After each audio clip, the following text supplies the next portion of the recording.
the panelists, because I know you don't want to actually listen to anything I have to say, other than the next three things, please. The KM Solutions Cafe starts promptly at 4:30 down in Salon 1, I believe. Tables will be divided into topics. Please arrive early to select your topic. It's your opportunity to have discussions with your colleagues about things that we care about. There will be a networking reception immediately following the KM Solutions Cafe. A reminder that I do need you to fill out the evaluation form and to give them to Mike on the way out the door, or if you need one. Oh, there's a tray back there. Okay. And to join us for the opening keynote presentation with Dr. Karen Stevenson tomorrow morning at 8:45 a.m. I think they made it an unusual time to make sure it would stay in your memory. So, we've got three great panelists this morning, or this afternoon. Starting with Patricia N. She is with the U.S. Nuclear Regulatory Commission. She manages the development and deployment of initiatives to collect, capture, and categorize knowledge from agency subject matter experts, identify areas of highest knowledge risk, develop methods to address these areas, and make this information available to all agency staff. NRC estimates it saves $27 million annually through its KM program, and received the 2010 Merit Award for innovative initiatives that enhances efficient and effective government communication. So, we've got Patricia N., who's going to talk about NRC's KM program and building organizational memory. I'm sorry, my agency has a very long name. Hi, I think this is amazing. This is the first time I'm not the last session on the last day of the last conference. I'm very, very excited, and I'm going to apologize. This is I just redid this presentation, and so if I mess up, please tell me. I actually see one or two familiar faces in the audience. This is good, so not everybody's going to throw tomatoes. And Maureen, you're going to keep me honest. I am, because I get lost. So, that is our logo. We actually had our graphics department design a logo because we're the NRC. We have an atom in it. I'm just going to whip through these 472 slides really quick. If anybody gets dizzy, just close your eyes for a minute. It'll be crazy. So, breathe. Yes, go to your happy place. So, in the beginning, now if I'm talking too fast, would somebody slow me down? That's hard, but it can be done. In the beginning, what I'm going to talk to you about is our journey, and I'm going to take a 5-year journey and condense it into hopefully 17 minutes, plus or minus 10. In the beginning, in the nuclear industry, we had 40 years of a very, very stable workforce.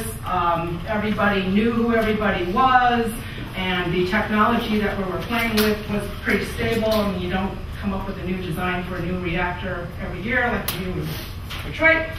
And as we moved forward in the 21st century, we found out that we had increasing retirements. Matter of fact, by the year 2009, we found that 50% of our staff had been with the agency for less than 5 years. Think about that for a second. Huge training initiative. And we estimate that since 2009, we lose on an average of 4,000 person years of experience each and every year. We had a huge workforce change when people are coming and going. The type of people who are coming in don't have that 25 or 30 years of experience in the nuclear industry because it's been kind of stagnant and nuclear hasn't been exactly real popular through the 80s and 90s. So we had a very, very different workforce dynamic. And now we're having increased workload and visibility. The nuclear renaissance was coming along, and we were going through issues with DOE about loan guarantees. Green energy in nuclear was viewed as a source of green energy, or at least carbon-free energy. So what kind of challenges did we have at that point? Well, what is KM? KM is a really cool term, and we all know what the definition of knowledge is, but how do you apply KM at work? What does that really mean? How do you play with it? And every agency and every person you talk to will come up with a slightly different definition. That definition is, of course, colored by the culture of the organization and what the organization needs. I don't know about you guys, but at the NRC, when it comes to knowledge management, we have very skeptical management, and we had no budget. I'm sure this is not the case anywhere else in the federal government, But we're very small. We have about 4,000 employees and just about as many contractors. And of course, the staff had nothing else to do but to do knowledge management. But, you know, how is this going to help me get my work done? Well, we had to do something. We had to build a business case. So what kind of business case did we build? Well, we told management that in our knowledge management program, we would capture subject matter expert knowledge. I'm assuming everyone knows what an SME is, yeah? Oh, that's good. Some places I go, they don't know what it is. They wonder if it's the first mate on a Captain Cook ship. Also, we would help to streamline information location, identification, etc. Yes, that is a picture of the NRC Operations Center. Yes, we are responding to Japan pictures of about 3.5 weeks. And also, with so many people retiring and leaving, and so many new people coming in, many of whom are relatively young, we would work on connecting across the generations. Right now, we have 4 different generations in our workforce, and they all have different communication styles. They all have different ways of working, and connecting them together in a way that's meaningful and effective is very, very important. Another thing that we promised is that we would improve staff training and hopefully improve the time to competency, that is to say, lessen it. From the time somebody walks in the door to the time when you can send them out on their own to do a job without being babysat, if you will. Probably a politically incorrect word, but I use it today. And also, while doing all this, maintaining our technical competency of our staff. And so the question is, all right, that sounds pretty good, Patricia. Now, how are you going to do it? Well, you know, it's really interesting you bring that up because I have some tactics I'd like to share with you. The first thing I'm going to do is I'm going to go and listen to everybody who's complaining about what we're doing and how we're doing it. What are the pain points? What are the things that drive you crazy? What do you wish you could find quicker, sooner, faster? Is stuff dispersed? Yes, it's dispersed. Is it different databases? Yes, it's in different databases. Okay, so tell me, what can I do to make it better? If you don't know what the problem is, you can't fix it. And you cannot find the problem by talking to managers. Because managers have been told that they don't have any problems, they have challenges. I don't want to deal with challenges. I want to deal with problems. You know, so what do? Well, in the old days, you'd go out and hang out with people that smoked. Well, that is politically incorrect now. So, well, now what do? I spend a heck of a lot of time at Starbucks. I tell you, by the end of the day, I am so caffeinated, it is not even funny. But I hear what drives people crazy. Because if you're going to fix something that makes a difference. Okay, identify your knowledge risks. I already told you that we're losing about 4,000 person years of knowledge each and every year. Okay? In what areas? What kind of knowledge are we losing? What kind of things are we going to be vulnerable in as the agency moves forward? We have more nuclear power plants being built. How many people do we have that know how to inspect nuclear power plants under construction? An ever decreasing number. So once you figure out what area you are vulnerable, who do we know that knows this? Where are your subject matter experts? And not only that, we're going to take our existing tools, we're going to enhance them, and we're going to supplement them with new tools. This is a cafe. We're going to do a cafe later today, actually, after this session. And you're going to, I can't remember who it was. Oh, it was the Bennetts this morning who said, you cannot solve a problem by yourself. The more people who are focused on the problem, the better solution you're going to have. The more different viewpoints, the better off you're going to be able to address things that emerge. You cannot think about everything, but a whole bunch of you can hit about 80% of it. So that's a caveat. That was a real shock, a culture shock for our agency. That's one of those social things. I'm sorry, we are the federal government. We do not do social things. We're going to do collaboration. Okay, so take the word social out of your vocabulary, use the word collaboration, particularly those in the Department of Defense or the intel community. You don't do social, but you do collaborate.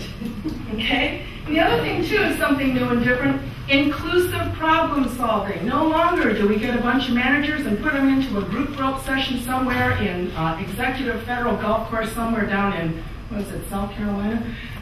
We don't do that anymore. We get together and we have people across organizations, across experience levels, again, to get that mix. Because you're trying to craft a solution that's going to help everybody, not just one small group. Okay? Now, I just went through that in 5 minutes, 10 minutes.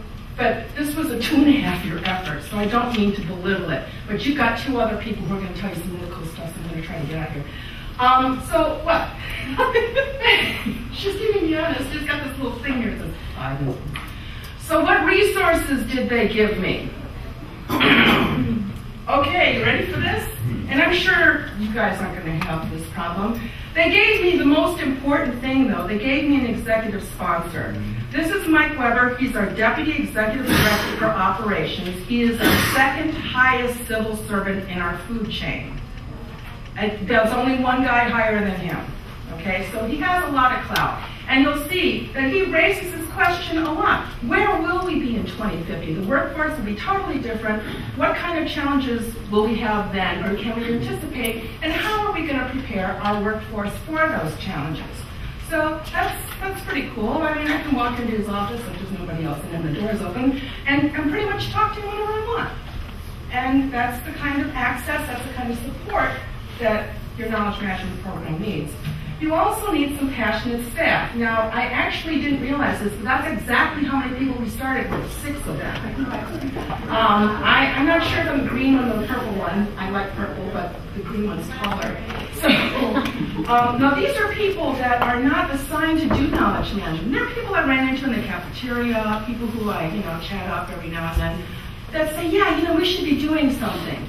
This is a collateral duty.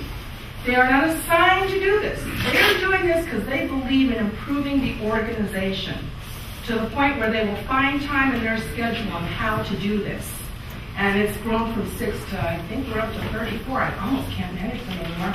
They didn't give me any money. I told you we started with $50,000 in 2005. I sadly was not at the NRC at the time. I have an annual budget of, are you ready? Wait for it, $10,000. Every year I get $10K.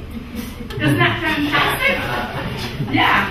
So, however, I do have pockets of interested staff. Who are these pockets of interested staff? They're the people who I ran into at Starbucks that are complaining about, I can't find this, I can't find that. Them. They're the ones. How can I help you? Come help me help you. You tell me what you need, I will try my best to figure out how to make it happen. And then I have to deliver. And so far, I'm about 80% of that. So, let's see. Initial results. See, I'm telling you, I don't know my own presentation. Okay. What are the initial results? Well, the first thing we did is take an inventory. And we created this thing on the website. This is not rocket science. This is basic HTML coding. I have no idea how to do this. But I know somebody who does. And so what this is across the top is each and every major organization we have. So we have ACRS, ADM, that's the Office of Administration. You don't really need to know. Anyway, down the left-hand side, these are the knowledge management initiatives that are binned. Did I create the bidding? No. I asked them to please tell me your knowledge management initiatives. Can you tell me what kind of categories you believe that they are in? They came up with this. Yeah, I did it by email. It was a real pain in the patootie. But you know what? Because they helped me write these bins, they own it. It's theirs. It's not mine. I facilitate it. You have to understand as a knowledge manager, it is not your program. It's their program. They are your customer. You have to serve their needs. You've got to get out of your head. Okay, so if you were to click on one of these buttons, because what is this, Patricia? It's a bunch of dots. What happens is in this one of the offices said that they're doing training. They're doing knowledge management in the area of training, including qualification programs. And yeah, you can't read it. I'm sorry. You'll get the slides when they upload them to the website, right? Mm-hmm. Yeah. Okay. And basically, it tells you what did they go through, why did they go through, but the most important thing. How much? Okay. I'm really worried about the time because Jean's got this really cool presentation. Anyway, at the bottom, the most important thing is the contact. If you're going to try to do this, you don't want to do this all on your own. You can call this person, Debbie Johnson, at 301-415-14, whatever it is. I can't read from here. I need new glasses. And you can ask her, so how did you do it?